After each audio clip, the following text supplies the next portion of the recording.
Olá a todos e todas, estamos aqui reestabelecendo o nosso contato por vídeo nos nossos canais. E hoje eu escolhi um tema que é muito importante nesse momento, mas também é algo que vem na história do Brasil já há muito tempo. O que nós estamos falando é da ingerência militar na política. Ingerência militar na política. Então, para a gente começar, a gente vai falar especificamente, né, do golpe de 64. Mas nós temos outras coisas também anteriores que demonstram esta ingerência militar sobre a política brasileira e normalmente levando o país a crises e ditaduras. Então, para não alongar muito, porque a interferência militar na República ela é muito grande, a própria proclamação da República tem muito a ver com a ingerência militar, porque foram os militares, apoiados aí por civis e tal, que acabaram derrubando a monarquia no Brasil. Mas para não ir lá para o século XIX, a gente vai falar de assuntos mais específicos de um tempo de 60 anos, 70 anos para cá. Essa semana passada nós completamos 67 anos do suicídio do presidente Vargas, que se deu por causa de uma ingerência militar. E nós temos exatamente 60 anos da renúncia do presidente Jânio Quadros, que também teve aí, uma ingerência militar, certo? Inclusive em toda a crise do governo Jânio, e a própria renúncia, ela nos remete a problemas militares, E posteriormente à renúncia do presidente Jânio Quadros, nós tivemos uma ingerência totalmente ilegal e imoral dos ministros militares que, de maneira ilegal, tentavam ou disseram que iam impedir a posse do vice-presidente, algo que é totalmente impensável, mas eles publicaram uma nota onde eles diziam que não queriam a posse do vice, quer dizer, o presidente renuncia, assume o vice, isso é uma prática, que já está estabelecida na Constituição. Então, se nós pensarmos em 1937, golpe de Vargas, que instituiu a ditadura Vargas, que ele denominou de Estado Novo, nós tivemos uma ingerência militar muito grande, apesar de Getúlio ser um civil, o presidente Getúlio Vargas era um civil, nós tivemos uma participação muito grande dos militares, inclusive em toda a preparação do golpe, nós tivemos o combate ao tentativo de golpe comunista em 1935, em novembro de 1935, conhecido como Intentona Comunista. Nós tivemos o chamado Plano Cohen, que era uma notícia falsa, era um plano falso, e que foi publicado nos jornais da época, como verdadeiro. E nós temos finalmente toda uma movimentação do presidente Vargas para ter o apoio militar, coisa que ele teve, principalmente dos generais Góes Monteiro, generais e o general Eurico Dutra, que eram os chefes de Estado-Maior, ministro da Guerra, como se chamava na época, antigamente o ministro do Exército. Então os militares tiveram uma presença muito grande na instauração da ditadura Vargas em 1937. Paradoxalmente, em 1945, quando houve a queda de Vargas e o fim da ditadura e a redemocratização do Brasil, nós tivemos a participação dos militares para a queda de Vargas. Então aqueles ministros germanófilos, né, nazistas, né, como fundamentalmente, né, mais notadamente Eurico Dutra e o próprio Góes Monteiro, que ajudaram Vargas, né, 8 anos antes, a impor a ditadura, agora se transformaram em democratas e acabaram então ajudando a derrubar a ditadura Vargas. Né? Nós tínhamos um contexto de fim da Segunda Guerra Mundial, o militarismo era muito grande, né? Inclusive nós vamos ter o começo da Guerra Fria, né? No início dos anos 50, perdão, no início dos anos 50, na eleição de 1952, foi eleito um general, né, presidente dos Estados Unidos, que era o comandante das tropas aliadas na guerra. Então havia um militarismo muito grande, né, no mundo, devido ao fim da Segunda Guerra Mundial e o início daquilo que ficou conhecido como Guerra Fria. Né? O Brasil, então, lutou ao lado das democracias, né, antifascistas, né, e também da União Soviética contra o fascismo italiano, alemão e também o governo autoritário do imperador Hirohito do Japão. Né. O eixo foi vencido, né, o eixo Roma-Berlim-Tóquio foi vencido, e os militares que até pouco tempo atrás aqui no Brasil eram simpatizantes de Hitler, de Mussolini, se tornaram simpatizantes da democracia liberal estadunidense. Então, até com o apoio, né, dos Estados Unidos, Vargas foi afastado do governo pelos mesmos 2 militares que o ajudaram a impor a ditadura em 1937, generais Eurico Dutra e Aurélio de Góes Monteiro. Bom, aí, para dar um caráter de redemocratização, com a derrubada de Vargas, assumiu o presidente do Supremo Tribunal Federal, José Linhares, porque na democracia, né, você tem o presidente, o vice-presidente, você tem o presidente da Câmara dos Deputados, o presidente do Senado Federal e o presidente do Supremo Tribunal Federal, né, uma linha de sucessão. Como não havia vice, porque era ditadura, não havia Câmara dos Deputados, nem Senado Federal, porque era ditadura, então, na linha de sucessão, só tinha o presidente do Supremo Tribunal Federal. Ele assumiu, e aí, né, o germanófilo e agora, né, considerado democrata liberal, Eurico Gaspar Dutra, se candidatou à presidência e ganhou a presidência da República, né, numa eleição direta em 1945, dia 2 de dezembro de 1945.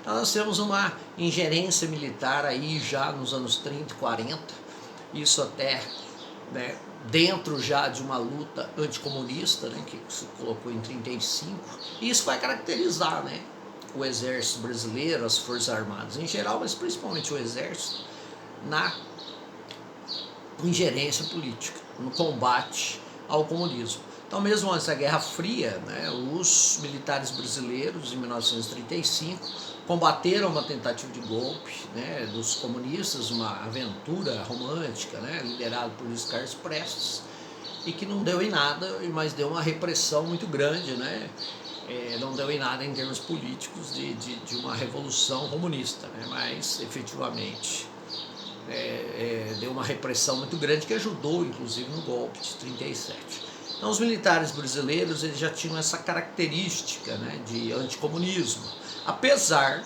né, de haver fileiras de muitos comunistas militares também, né, mas aqueles que foram, né, tomando proeminência, né, nos comandos e tal eram, né, notadamente anticomunistas. E aí, o que aconteceu? Eurico Dutra assumiu a presidência, né, eleito, né, pela população com o apoio de Vargas, né. Isso foi fundamental para ele vencer um outro militar na eleição de 1945, né, que era o Marechal Deodoro, conhecido como Brigadeiro Eduardo Gomes, né, que inclusive deu origem ao nome do doce, né, o brigadeiro foi essa eleição, né, que era o brigadeiro Eduardo Gomes. E na campanha do Eduardo Gomes era distribuído esse docinho, né, que então era o nome do brigadeiro, aí o doce virou brigadeiro, né.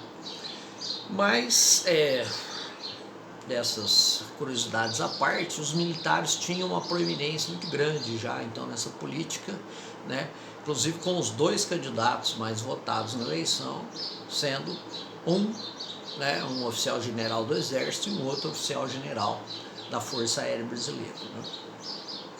Que inclusive tinha participado de movimentos políticos na década de 20, né? Eduardo Gomes foi um dos 18 do Forte, né? E que acabou sobrevivendo àquela revolta, né? Foi ferido, mas acabou sobrevivendo, né, à revolta dos 18 do Forte. Então o que acaba acontecendo? Nós temos um militarismo muito grande aí, né, já no governo Dutra, e esses militares, né, no governo Dutra, muito influenciados então principalmente pela Segunda Guerra Mundial, já pela Guerra Fria e pela luta, né, da doutrina Truman, né, chamada assim, né, da luta contra o comunismo internacional. Então começa a se desenvolver uma noção de inimigo interno no Brasil, né, nas escolas militares, e esse inimigo interno era fundamentalmente o comunismo, né? Por quê? Porque nós tínhamos, né, de um lado, né, o bloco soviético, né, e tínhamos de outro lado o bloco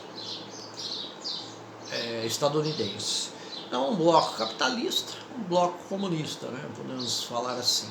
E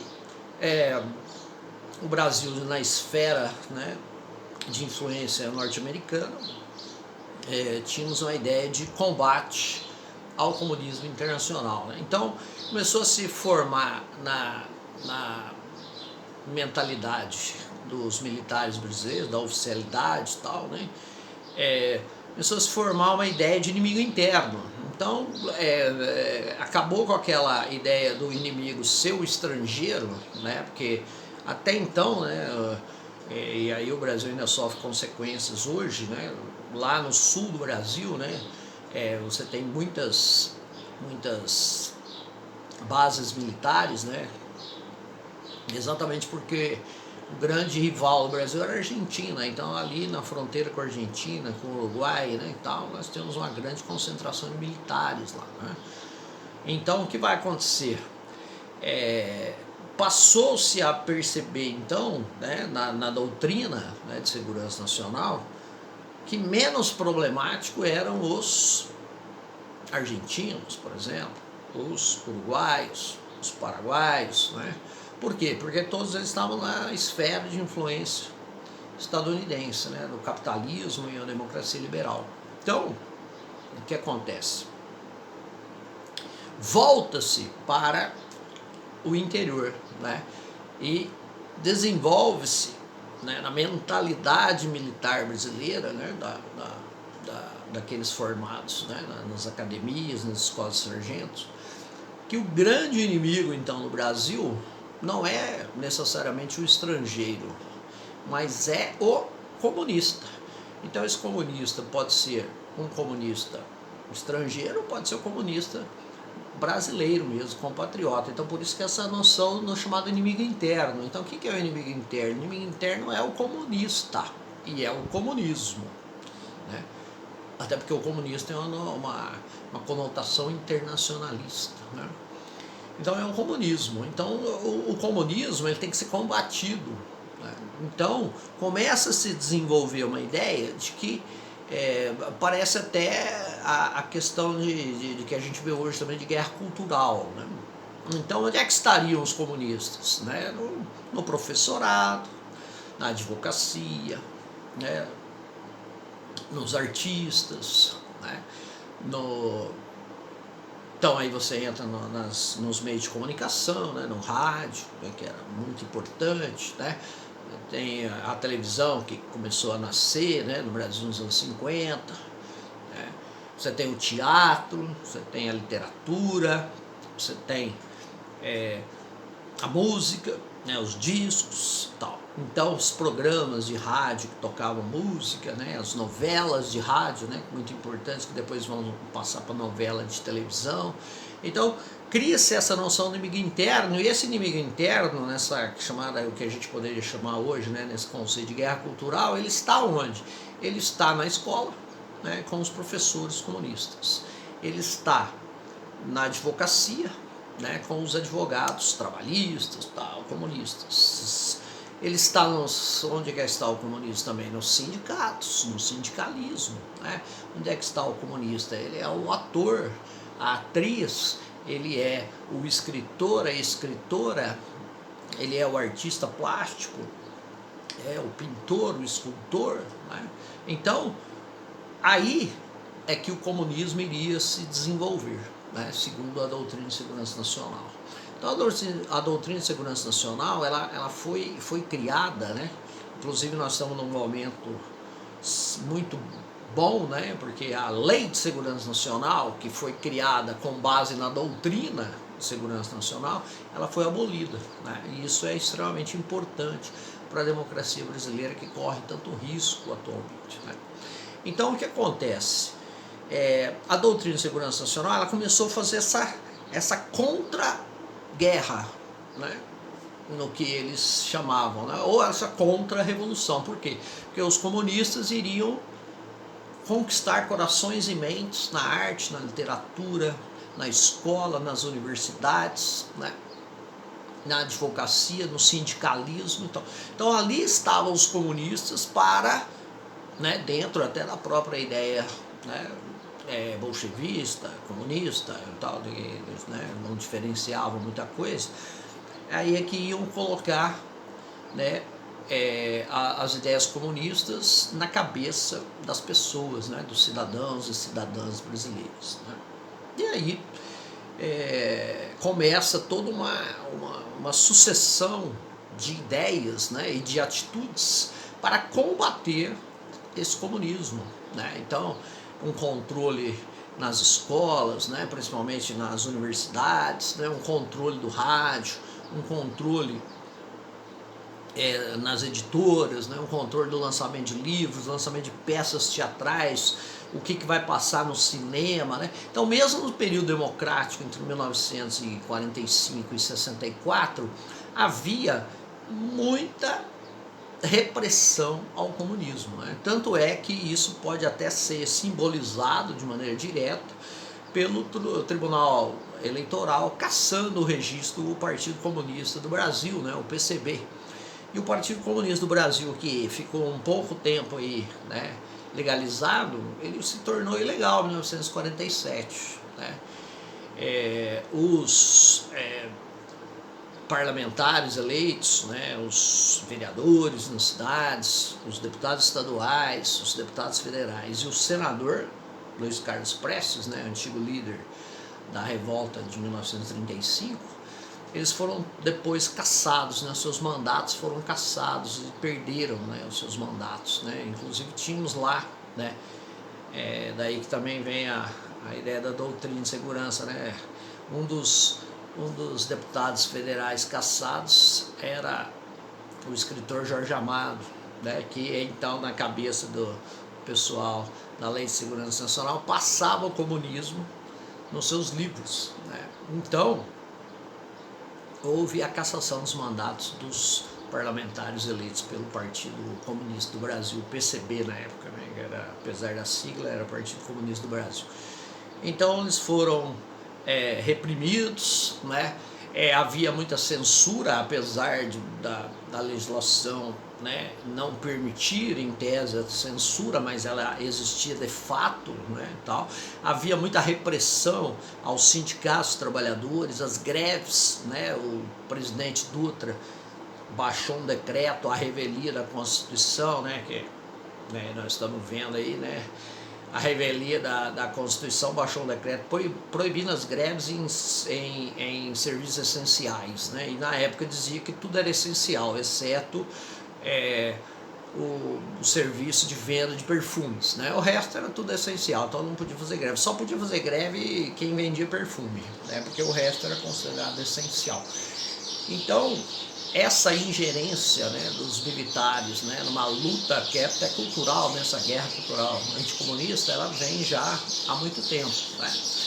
E ela então, ela se coloca exatamente na época de Vargas, né, quando Vargas assume o poder em 1951, devido à sua vitória na eleição de 1950, e aí nós temos um Vargas já diferente daquele Vargas da ditadura, né, do Estado Novo, do governo provisório, ou até do breve governo constitucional, né, de 34 a 37.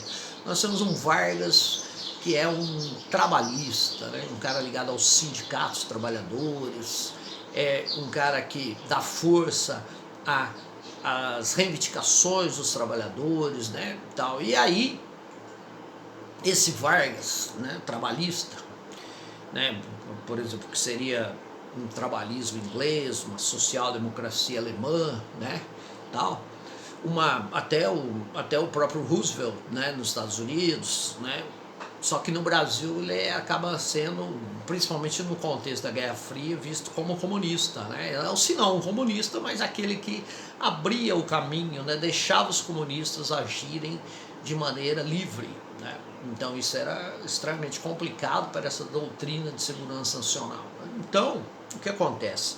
Vargas é eleito e traz com ele toda essa ideia, né, dos direitos trabalhistas e coisas também muito importantes para o Brasil atual, né? O nacionalismo econômico, né, medidas de protecionismo da indústria para o país se industrializar sem a concorrência estrangeira, né, algo fundamental para aquele momento no Brasil, né, se industrializando, né, o Brasil passa a ter um processo grande de urbanização e esse Vargas, né, de esquerda, né, ele assusta muito, né, o pessoal da direita, da classe dominante, certo? Aí começa toda uma campanha dentro dessa ideia de inimigo interno, né, doutrina de segurança nacional, começa uma campanha contra o Vargas, né? Dentro desse contexto, né, Vargas acaba sendo acusado de favorecer a imprensa, né, trabalhista, né? Por quê? Porque um jornalista, né, chamado Samuel Weiner tinha fundado um jornal, né, chamado Última Hora, no Rio de Janeiro, em 1952, né, um ano praticamente após a posse de Vargas. E esse jornal, então, ele começou a concorrer com os outros jornais extremamente conservadores e de direita, né? Aqui em São Paulo, com o estado de São Paulo, da família Mesquita até hoje, né? Folha de São Paulo, né, da família Frias de Oliveira até hoje, né?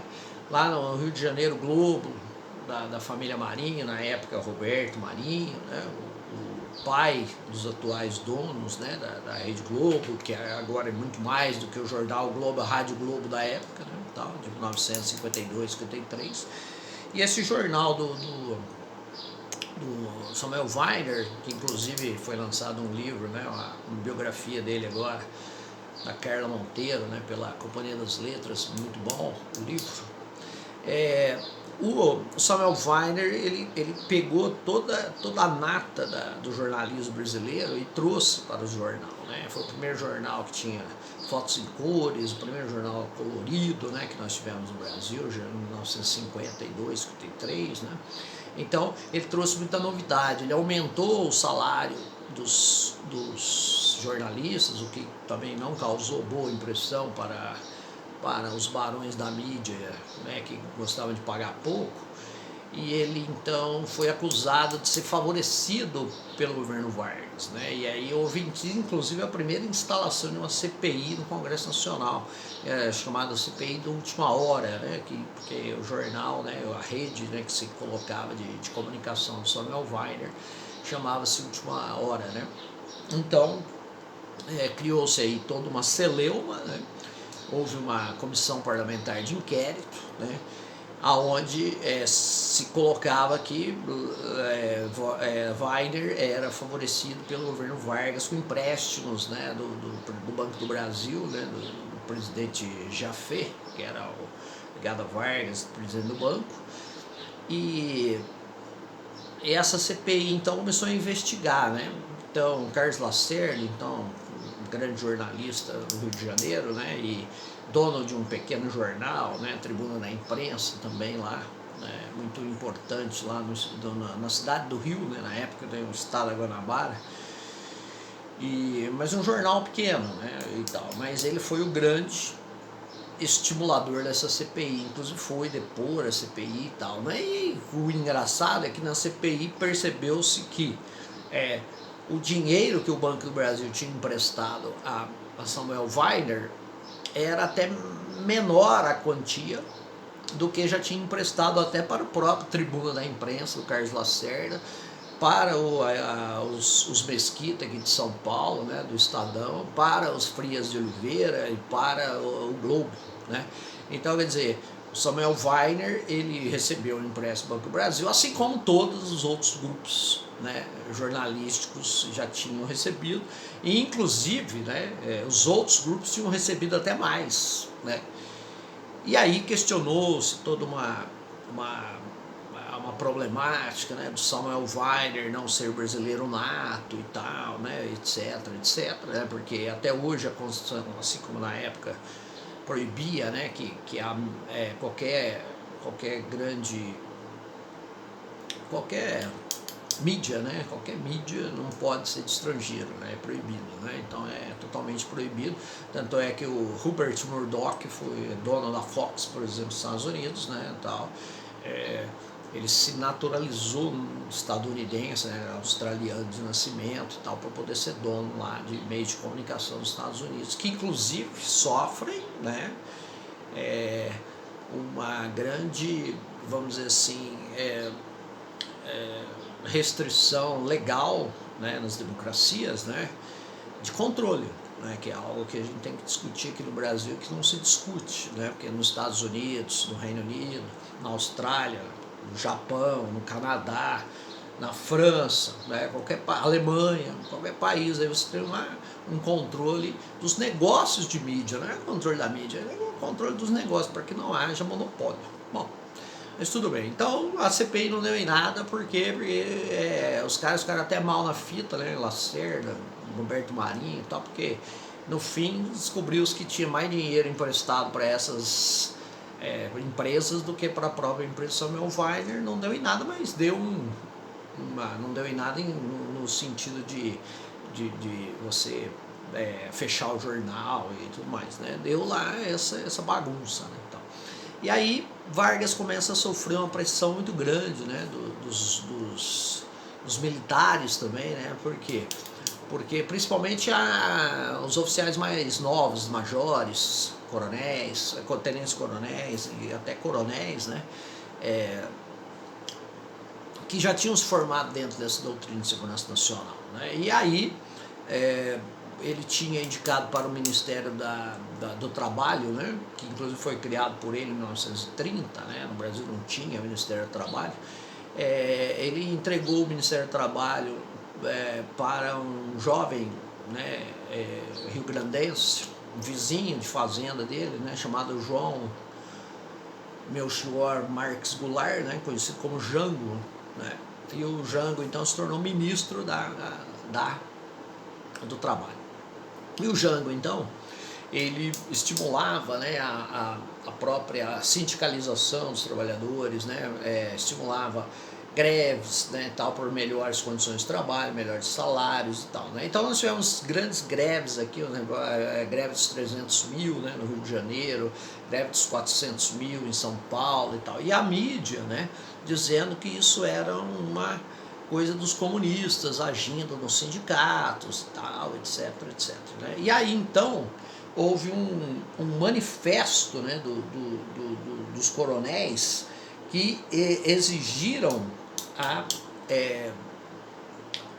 demissão do João Goulart, que o que deu mais a gota d'água para que esses coronéis fizessem esse pedido foi o fato do João Goulart propor um aumento 100% do salário mínimo, né? O salário mínimo que inclusive foi criado também por Constituição na época de Vargas, né, em 1934, mas estabelecido, né, o seu valor por lei complementar apenas em 1941, né? Então, o salário mínimo desde 1941, inclusive, né, praticamente até essa data, 1953, não tinha tido reajuste, né? Então, estava muito defasado. Então, no estudo feito pelo Ministério do Trabalho, o João Goulart propôs um aumento de 100% no salário mínimo. Para vocês terem uma ideia, esse aumento de 100% nominal no salário mínimo daria um aumento real de 48%, o que era muito, né, para aquele momento lá. Então. E os militares, então, né, usando a desculpa de que os recrutas, os soldados, né, os cabos e tal, ganhavam mal e iriam continuar ganhando mal, né, porque o regime militar, né, em termos de soldos, né, de salário, né, dos militares é diferente, falou que não era um absurdo, né, aprovar-se o salário mínimo, né, de 100%, o aumento, né, de 100% nominal. Então, fizeram um manifesto, né, inclusive se você pegar esse manifesto, você tem assinatura de coronéis, tenentes coronéis, que em 1964, praticamente 10, 11 anos depois, vão ser os grandes líderes do golpe militar contra o próprio João Goulart, né, que era então agora, em 1953, ministro. Né, então houve uma pressão muito grande, né, Geisel, Golbery, né, próprio Amaury Cruel, todos esses caras aí, né, também Amaury Cruel, né, todos esses caras aí, que são coronéis, tenentes coronéis, em 1953, eles são já 10 anos depois, né, praticamente, eles já são generais, né, oficiais generais, e são os grandes líderes do golpe que derruba, né, o João Goulart. E o ódio ao João Goulart, né, e a sua política sindicalista, né, a sua política trabalhista, ela se dá aí em 1953, né, início de 54. Né. Aí Vargas, então, devido à pressão, né, dos militares e tal, Vargas, então, cede, né, e demite Goulart, né, do ministério. Né, mas ele traz, né, para o Ministério do Exército, né, e outros também, Marinha Aeronáutica, oficiais generais mais nacionalistas, né, o principal deles é Nobre da Costa, participante da Segunda Guerra Mundial e tal, né, que era um militar nacionalista, coisa que você já não vê mais hoje no Brasil. Né, não existe mais militar nacionalista, né, existe os militares que estão aí, né, fazendo seu papel, cumprindo a sua obrigação, e existem os carreiristas, né, que estão aí no governo e estão vendendo o patrimônio nacional. Né. Então, ele traz para o Ministério pessoas mais nacionalistas, né, para os ministérios militares, numa tentativa de controlar esses oficiais segunda patente, aí, né, vamos dizer assim, que eram coronéis, tenentes coronéis, né, que estão abaixo de generais. Né, então, porque é tenente-coronel, coronel, aí você se torna general de 2 estrelas, general de 3 estrelas, general de 4 estrelas. Então, nesses, general de exército, que é a maior patente, que naquela época havia marechal também, né, por causa da guerra e tal, né, etc. Né. Aí o que acontece? O Zenóbio vem para o ministério para tentar dar uma controlada nos